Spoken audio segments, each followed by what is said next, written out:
எல்லாருக்கும் வணக்கம். மீண்டும் உங்களை சந்திப்பது எனக்கு ரொம்ப சந்தோஷம். இன்னைக்கு ஒரு முக்கியமான தலைப்பை குறித்து நம்ம பேச போகிறோம். எங்கள் வாழ்க்கையில் நடந்த ஒரு மாற்றம், ஒரு மிகப்பெரிய மாற்றத்தை குறித்து நம்ம பேச போகிறோம். ஃப்ரிஸ்லின், ஞாபகம் இருக்கா உன்னுடைய வாழ்க்கையில் ஒரு காலத்தில் நீ எப்படி ஜோம் பண்ண, ஆண்டவர் எப்படி பார்த்த, ஆண்டவர்கிட்ட பதில் வாங்கணும்னா அதுக்கு நீ என்னெல்லாம் பண்ண, அந்த உன்னுடைய அனுபவத்தை குறித்து நீ சொல்ல முடியுமா? கண்டிப்பா.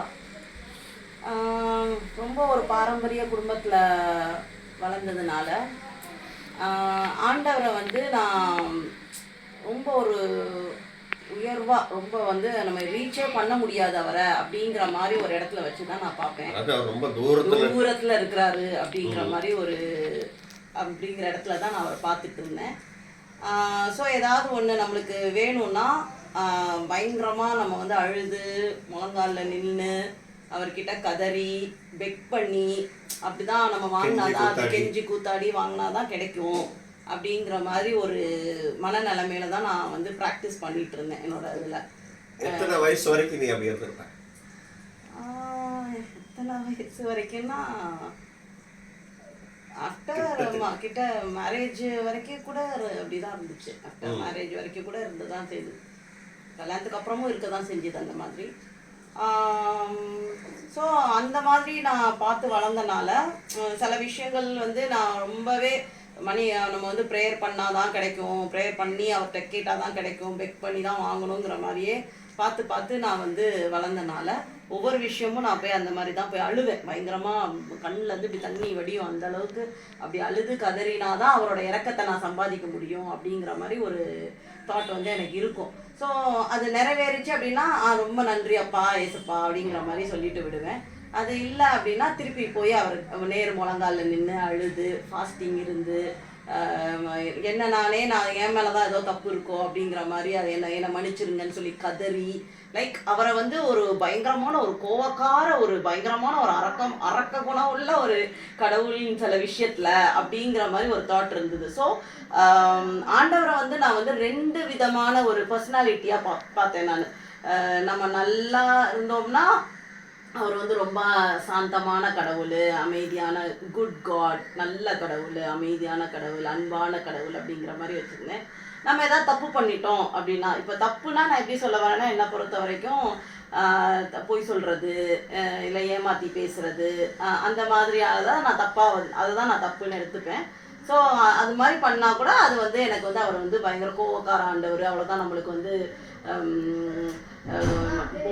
மோட்சம் கிடையாது, ஹெவன் கிடையாது, பரலோகம் கிடையாது அப்படிங்கிற ஒரு கான்செப்ட் என் மைண்டுக்குள்ள ரொம்பவே இருந்துச்சு. நீ சொல்லும் போது எனக்கு யோபுடைய ஞாபகம் வருது. யோபு தம் பிள்ளைங்க ஏதாவது தப்பு பண்ணிப்பாங்களோ, அவரை கோவப்படுத்திடுவாங்களோ, அவரை சாந்தமா வைக்கணுன்றதுக்காகவே யோபு பலி செலுத்திக்கிட்டே இருந்தான். கிட்டத்தட்ட நம்மளுடைய ஜபங்கள் அப்படிதான் இருந்துச்சு. ஆண்டவரை குறிச்சு நம்மளுடைய பார்வை அப்படிதான் ரொம்ப மோசமா தான் இருந்துச்சு. ஏன்னா ஆண்டவர் எப்படிப்பட்ட ஆண்டவர்னே நம்மளுக்கு காட்ட தவறிட்டாங்கன்னு தான் நான் சொல்லுவேன்.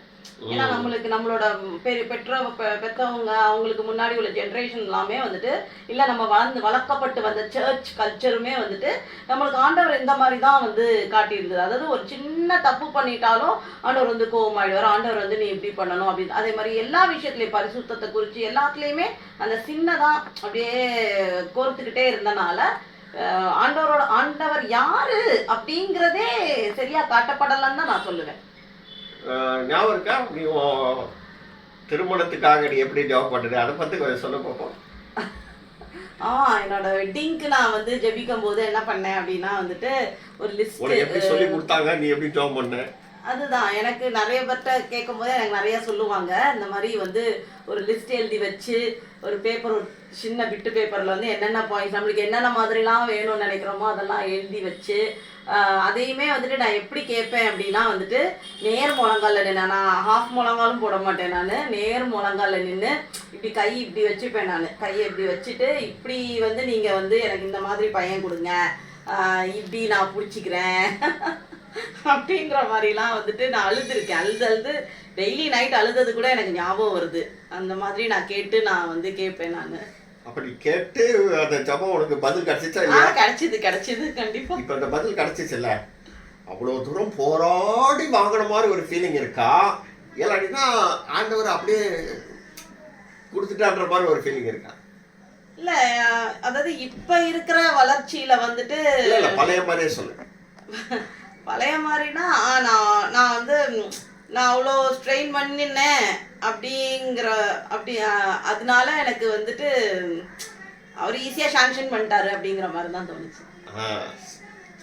இப்போ இந்த இந்த எண்ணம் இந்த மாதிரி விஷயங்கள், ஆண்டவர் இவ்வளோ கோபமானவர், இந்த கடினமானவர், அவர்கிட்ட வந்து ஒரு விஷயம் வாங்கினால ரொம்ப கஷ்டம், இவ்வளோ பண்ணணும், இவ்வளோ பண்ணி இவ்வளோ பிரியப்படுத்தினாதான் அவர் தருவார், அந்த மாதிரி யோப மாதிரி பயங்கரமாக உபவாசம் ஜபம்லாம் இருந்ததான் இருக்கு. அந்த ஒரு பார்வை உங்களுக்கு எப்படி மாறுச்சு? ரொம்ப வருஷம் எடுத்தது எனக்கு. ஏன்னா எனக்கு சொல்லி தரப்படலை. ஈவன் ஆஃப்டர் மேரேஜ் கூட எனக்கு வந்துட்டு ஆண்டவரை குறிச்சதான பார்க்குற பார்வை வந்து பழைய மாதிரி தான் இருந்துச்சு. பட் ஏன்னா கொஞ்சம் பர்சன்டேஜ் லெவல் கொஞ்சம் மாறி இருந்தது. பட் ஆனால் வந்துட்டு ரீசண்டாக கொஞ்சம் வருஷங்களுக்கு முன்னாடி தான் அப்போ தான் வந்துட்டு ஆண்டவர்ங்கிறது எப்படிப்பட்ட ஆண்டவர் அப்படிங்கிறத வந்து என்னை புரிய வைக்கிற மாதிரியான ஒரு வீடியோ வந்து எனக்கு கண்ணில் மாட்டிச்சு. என்ன வீடியோ? அது வந்து ஒரு பாட்டு வீடியோ. அது வந்து என் கூடவே இரும் என் இயேசுவே நீர் இல்லாமல் வாழ முடியாது அப்படிங்கிற ஒரு நார்மலான ஒரு சாங் தான். பட் ஆனால் எனக்கு நான் பார்த்த வீடியோவில் வந்து ஆண்டவரை வந்து வித்தியாசமாக காட்டியிருந்தது. என்ன மாதிரி அப்படின்னா வந்துட்டு ஆண்டவர் அப்படிங்கிற ஒரு ரோல் பிளேயை விட அதில் நிறைய ரோல் பிளே பண்ணியிருந்தார்.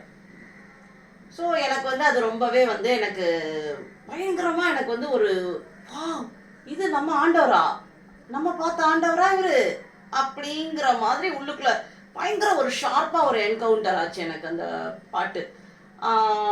அதுல ஆண்டவரை பாட்டை விட அதுல ஆண்டவரை பார்த்த அந்த வீடியோல எல்லாம் அந்த ஆண்டவர் எனக்கு ரொம்ப வித்தியாசமா தெரிஞ்சாரு. என்ன மாதிரி தெரிஞ்சாரு? என்ன மாதிரினா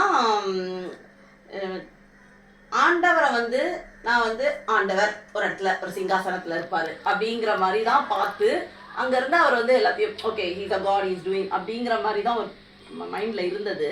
அந்த இடத்துல அவர் களத்துல இறங்கி வேலை செஞ்ச மாதிரி இருந்துச்சு அந்த வீடியோல. ஏன் கூடவே என்னோட டிராவல் பண்ற, அதாவது நம்மளோட அதுல ஹியூமனோடையே கூடயே டிராவல். ஒரு பையன் ஸ்கூலுக்கு போறான், பின்னாடியே பேக் தூக்கிட்டு போற மாதிரி இருக்கு. ஒரு அம்மா வந்து சமைச்சிட்டு இருக்காங்க, அவங்க கூட பக்கத்துல வந்து நின்று பேசிட்டு இருக்காரு. ஒருத்தவங்க வந்து மாப் போடுறாங்க, அவங்க கூட வந்து சாஞ்சி கதை பேசிட்டு இருக்கிறாரு. லைக் இந்த மாதிரி ஒரு ஆண்டவர் என் லைஃப்ல நான் பார்த்ததே இல்லை. அது உண்மையில ரொம்ப அழகா ஆண்டவர் எப்படிப்பட்ட ஆண்டவர் அப்படிங்கறத அந்த பாட்டுல வந்து ரொம்ப அழகா காட்டியிருந்தாங்க. Wow, super. அப்ப அப்படி பார்க்க ஆரம்பிக்கும் போது அதுதான் உங்களோட ஆண்டவரை குறித்த பார்வையை மாத்துச்சு. ஆமா, ஆண்டவரை குறிச்ச பார்வை வந்து நான் வந்து அனுபவத்துக்குள்ளே வரல, பார்த்த வீச்சுக்கே எனக்கு உள்ளுக்குள்ள வந்து ஒரு என்கவுண்டர் ஆச்சு. எனக்கு பார்த்ததுக்கே டக்குன்னு உள்ளுக்குள்ள வந்து எனக்கு அஃபெக்ட் ஆச்சு. ஆண்டவர் இப்படியா நம்ம இவ்வளவு நாள் பார்த்துட்டு இருந்த ஆண்டவர் இப்படிப்பட்டவரா அப்படின்னு அந்த ஒரு ஆச்சரியமே எனக்குள்ள ஒரு மாற்றத்தை கொண்டு வந்தது. ஸோ முன்னாடி வந்து என்னதான் ஜோம் பண்ணாலும், என்னதான் வந்து அவ்வளோ தூரம் ஜோம் பண்ணி சின்சியராக இருந்தாலும், அந்த டயத்தில் அவ்வளோ ஜோம் பண்ணி அவ்வளோ வாஷ் பண்ணி அவ்வளோ இருக்கும்போது ஆண்டவரோட உள்ள ஒரு நெருக்கம் ஃபீல் பண்ண முடிஞ்சிச்சா? அந்த டைம்ல வந்துட்டு நாம என்ன ஜோம் பண்ணாலும் ஆண்டவரோட நெருக்கங்கிறத என்னால் ஃபீல் பண்ண முடியல. என்ன மாதிரி இருக்குன்னா, ஜெபம் பண்ணிட்டு நம்ம கேட்க வேண்டியதெல்லாம் கேட்டு அழுது புலம்பி எல்லாம் பண்ணிட்டா உள்ளுக்குள்ள வந்து ஒரு திருப்தி இருக்கும், ஒரு சாட்டிஸ்ஃபேக்ஷன். ஓகேயா, ஓகே நம்ம வந்து எலிஜிபிள் ஆயிட்டோம், அவரோட கால் பக்கத்துல போய் உட்கார்றதுக்கு எலிஜிபிள் ஆயிட்டோம், ஓகே அந்த வளையத்துக்குள்ள வந்து போறதுக்கு எலிஜிபிள் ஆயிட்டோம், பரலோகத்துல கதவு பக்கத்துல வாசல் படியில ஓரம் உட்கார்றதுக்கு நம்ம எலிஜிபிள் ஆயிட்டோம் அப்படிங்கிற ஒரு சாட்டிஸ்ஃபேக்ஷன் என்னைக்குமே வந்துட்டு அந்த க்ளோஸ்னஸையோ, ஏன்னா நான் வந்து அதுக்கு தகுதியானவங்கிற ஒரு உணர்வே இருக்காது. I am not fit for that. நான் அந்த அளவுக்கு தகுதி வாய்ந்திருக்கிறேன். அவர் ஆண்டவர், அவர் எவ்வளோ பெரிய இது, நம்மளாம் ஒன்றுமே கிடையாது அப்படிங்கிற மாதிரி. ஏன்னா அப்போல்லாம் வந்துட்டு எல்லாத்தையும் தப்பாக சொல்லுவாங்க. நெயில் பாலிஷ் போடுறது, லிப்ஸ்டிக் போடுறது, ஃபேஷன் ட்ரெஸ் போடுறது, அதுக்கப்புறம் சினிமா பார்க்கறது, பாட்டு கேட்கறது, எல்லாத்தையும் ஒரு சின்னா கொண்டு வரும்போது எல்லாத்துலேயும் நம்ம ஃபெயில் ஆகிட்டே இருக்கிறதுனால அதுவே ஆண்டவர்கிட்ட அந்த க்ளோஸ்னஸை உணரவே பண்ணாது. ஸோ ஆண்டவரை இப்போ நீ மாற்றி பார்க்க ஆரம்பித்த பிறகு அது ஆண்டவரோட ஒரு நெருக்கத்தை கொடுத்துச்சா? கண்டிப்பா கண்டிப்பா. அந்த நெருக்கம் எப்படி இருந்துச்சு? அது சூப்பரான கேள்வி. அது என்னன்னா, இது இந்த உணர்வு நம்மளுக்குள்ள அந்த ஆண்டவர் எப்படிப்பட்டவர் அப்படிங்கிற ஒரு இது ஒரு மாற்றம் எனக்குள்ள வந்தது வந்து, அதுக்கப்புறம் என்னால் ஆண்டவரை பழைய மாதிரி பார்க்கவே முடியல. நான் எப்படி வளர்ந்து வந்தேன், இத்தனை வருஷங்கள் பிறந்து வளர்ந்ததுலேருந்து எனக்கு சொல்லப்பட்ட சத்தியங்கள், செஞ்ச உபவாசங்கள் எல்லாத்தையுமே இப்போ வந்து என்னால் அந்த கோணத்தில் என்னால் பார்க்கவே முடியாது, என்ன அது பண்ணாலும். ஏன்னா இப்போ வந்து என்னை எப்படி எனக்கு பார்க்க முடிஞ்சதுன்னா, அதுக்கப்புறத்துலேருந்தே ஆண்டவர் வந்து நான் ரொம்ப ஒரு ஃப்ரெண்டாவோ எல்லா ரோல் பிளேலையும் நான் பார்ப்பேன். என் கூட வந்து கம்ஃபர்ட் பண்ணும்போது என் கூட ஒரு கம்ஃபர்டரா, என் பக்கத்தில் உட்காந்து கதை கேட்குற மாதிரி, அப்பாவா அம்மாவா மடியில ஏறி உட்காந்துக்கிற மாதிரி, அதாவது காலு பக்கவே உட்கார்றதுக்கு நான் எலிஜிபிள் இல்லைங்கிற மாதிரி இருந்த காலங்கள் மாறி இந்த வியூ மாறின உடனே அவர் மடியில போய் ஏறி உட்காந்துக்கிற மாதிரி இருக்கும். எனக்கு நான் ப்ரேயருங்கிற மாதிரியே இருக்காது. I just have a talk with my God, that's it. உறவு மாதிரி தான். மெயினா வந்து அந்த உறவை நான் ரொம்ப ரசிக்க ஆரம்பிச்சேன். என் கூட இப்படி கைக்குள்ள இப்படி போட்டுட்டு என் கூட ரிங்கா மாதிரி இப்படி சுத்துற மாதிரி, அவர் தோல்ல ஏறி உட்காந்துக்கிற மாதிரி, லைக் அந்த மாதிரி தான் வந்து எனக்கு ஆண்டவர் வந்து எனக்கு காட்ட ஆரம்பிச்சாரு அதுக்கப்புறத்துல இருந்தே. ஸோ அந்த கனெக்ஷன் என்ன இன்னும் ரொம்ப டீப் கனெக்ஷனுக்குள்ள கொண்டு போச்சு. ஸோ இதனால இந்த டீப் கனெக்ஷன்னால, இந்த ஆழமான ஒரு தொடர்புனால உனக்குள்ள என்ன மாற்றங்கள் நீ பார்த்த? ஆழமான தொடர்புக்கு முன்னாடி அந்த அந்த ஆண்டவர் எப்படிப்பட்டவர்னு பார்க்க ஆரம்பிச்சதுக்கு அப்புறம் அடுத்த ஸ்டெப்பு அவர் முதல்ல என்ன அட்ரஸ் பண்ணாரு அப்படின்னா, நான் யாரு அப்படிங்கிறத வந்து முதல்ல அட்ரஸ் பண்ணார். அந்த இது ஏன்னா வந்துட்டு எனக்கு கொஞ்சம் காம்ப்ளெக்ஸ் உண்டு, இன்ஃபீரியாரிட்டி காம்ப்ளெக்ஸ் உண்டு. ஸோ எல்லாத்துலேயுமே வந்து நான் அப்படிதான் நினச்சிட்டு இருப்பேன். அதுதான் அவர்கிட்ட நெருங்கிறதுக்கு நான் கேப்பபிலிட்டி இல்லை அப்படிங்கிற ஒரு தாட்டே கொண்டு வந்திருக்கும்னு நினைக்கிறேன்.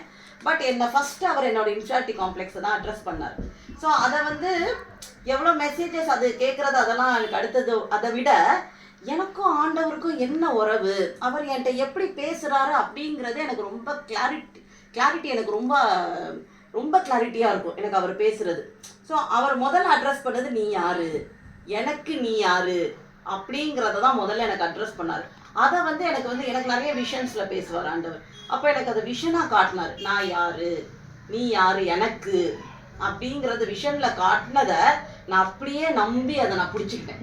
அது பிடிச்சதுக்கப்புறம் என்னோட கம்ப்ளீட்டாக என் லைஃப்பில் நிறைய மாற்றங்கள் பார்க்க ஆரம்பித்தேன். போல்ட்னஸ்ஸு, அதுக்கப்புறம் என்னோட கலர் காம்ப்ளெக்ஷனை பற்றி கேர் பண்ணாமல், என்னோட ட்ரெஸ் மேக்கிங்கில் எதுலேயுமே வந்துட்டு நான் வந்து ஒரு இன்ஃபீரியராக நினைக்காம அப்படி ஒரு ஸ்டெப்லையும் வந்துட்டு அழகாக ஒரு மாற்றத்தை வந்து நான் பார்க்க ஆரம்பித்தேன். Super super super.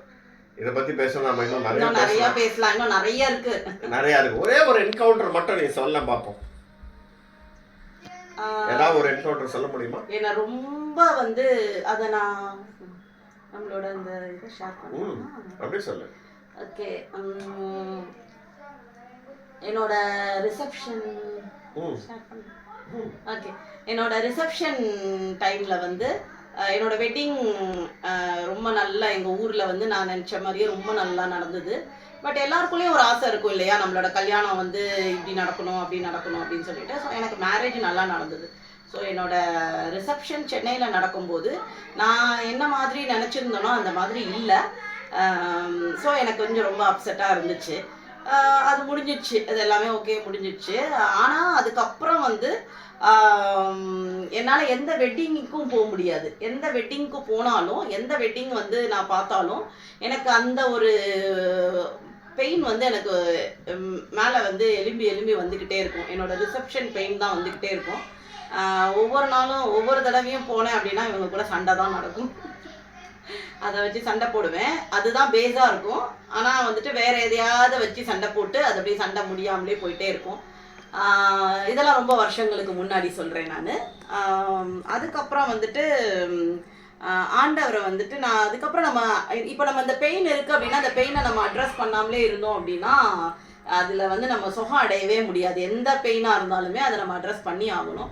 ஸோ நான் ஆண்டவர்கிட்ட வந்து பேசும்போது, நான் அவர் கூட ஒரு கம்யூனிகேஷனில் பேசும்போது, ஏன்னா நம்ம வந்துட்டு இந்த ரிசப்ஷன் காரியம் வந்து என்னன்னா, ஆக்சுவலி திருமணமே சொல்கிறேனே, நம்ம நினைக்கிற மாதிரி நடக்கலை அப்படிங்கும்போது திருப்பி நம்ம இன்னொரு கல்யாணம் பண்ணிக்க முடியாது.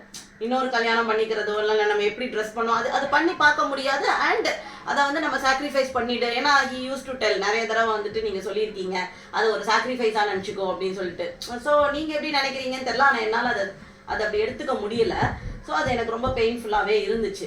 ஸோ ஒரு டைமில் வந்துட்டு நான் வந்து ஆண்டவரோட நான் கேட்குறேன், நான் வந்துட்டு சரி எங்களை வந்து ஒருத்தங்க வழி நடத்துனாங்க, ஒரு கப்பல் வழி நடத்துனாங்க ப்ரேயரில்.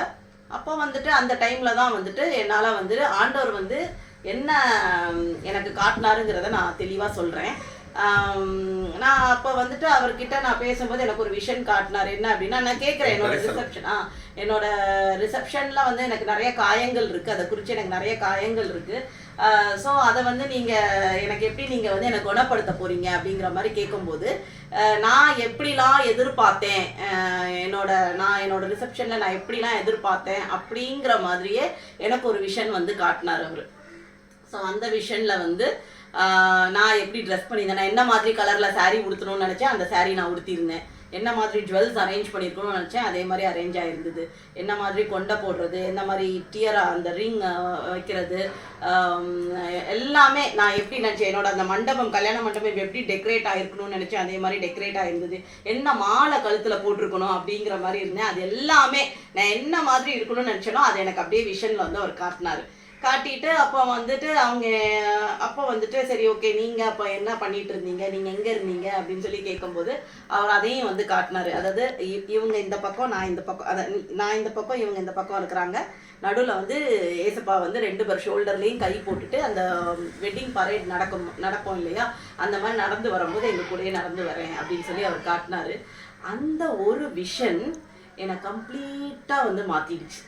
ஸோ அந்த ஒரு விஷன் எனக்கு காட்டும் போது எனக்கு அதுதான் என்னோட காயப்பட்ட இருதயத்தை வந்து குணப்படுத்துச்சு. அந்த ஒரு விஷன் என்னை குணப்படுத்துச்சு. அதுக்கப்புறத்துல இருந்து அந்த விஷன் காட்டப்பட்டதுக்கு அப்புறத்துல இருந்து நான் ஒரு நாள் கூட வந்துட்டு நீங்க நினைச்சு பாருங்க, அதுக்கப்புறத்துல இருந்து ஏதாவது ஒரு கல்யாணத்துல வந்து உங்களுக்கு அதை குறித்து நான் சண்டை போட்டிருக்கேனா என்னங்கிறது கிடையாது. ஸோ என்ன பொறுத்த வரைக்கும் எனக்குள்ள அந்த ஒரு காயங்கள், இது மாதிரி நிறைய காயங்கள் இருக்கும் இல்லையா, அது ஒரு காயங்களும் அந்த க்ளோஸ்னஸ், அதாவது நீ வந்து ஆண்டவரை வந்து நம்ம வந்து தகப்பனா ஒரு தந்தையா அப்படி பார்த்து ஒரு உறவு முறை நம்ம மெயின்டைன் பண்ணும்போது இந்த மாதிரியான சில காயங்களும் அவர் ஆற்ற வல்லவர். அதுக்கப்புறம் நம்ம அதை பற்றியே பேசுகிறோம். எத்தனை வருஷம், எங்களுக்கு கிட்டத்தட்ட 21 வருஷம் ஆயிடுச்சு எங்கள் கல்யாணம் முடிஞ்சு. ரீசெண்டாக ஒரு 5 வருஷத்துக்கு முன்னாடி தான் இந்த காயமே மறைய ஆரம்பிச்சுது, 21 வருஷத்தில். ஸோ இத்தனை வருஷம் கேரி ஃபார்வர்ட் பண்ணிக்கிட்டே இருந்திருக்கேன் நான், என்ஜாய் பண்ண முடியாமல் லைஃப்பை. ஸோ இது வந்து இந்த என்கவுண்டர் வந்து என் லைஃப்பில் நான் வந்து மறக்கவே முடியாது. ஏன்னா அது எனக்கு ரொம்ப பெயின்ஃபுல்லான ஒரு இன்சிடெண்ட் வந்து எனக்கு அவ்வளோ அழகாக வந்து எனக்கு வந்து ஹீல் பண்ணார். ஸோ இதை வந்து இதுதான் அந்த உறவுல இருக்கிறதுக்கான ஒரு எக்ஸாம்பிளாக என்னால் சொல்ல முடியும். உறவுல உள்ள எக்ஸாம்பிள் மட்டும் இல்லை, இந்த பார்வை மாறினதுனால வந்த ஒரு பெரிய ஒரு ஆழமான ஒரு அனுபவம். ஸோ இதைத்தான் நாங்கள் உங்களுக்கு வந்து இந்த அனுபவத்தை தான் உங்களுக்கும் நாங்கள் காட்ட விரும்பணும், அதை தான் நாங்கள் சொல்ல விரும்பணும். இல்லை நிறையா இருக்குது, இது வெறும் ஒரு உதாரணத்துக்கு தான். இந்த வீடியோ மூலமாக கர்த்தர் உங்களோட பேசிப்பார் நாங்கள் நம்புகிறோம். நீங்களும் ஆண்டவர் பார்க்குற பார்வை மாறணுன்றது எங்களுடைய விருப்பம். அவர் ஒரு நல்ல தகப்பனாக நீங்கள் பார்க்க ஆரம்பிக்கும் போது உங்கள் வாழ்க்கையில் உள்ள காயங்களும் ஆறும். ரொம்ப சந்தோஷம். மீண்டும் சந்திப்போம். நன்றி. God bless you.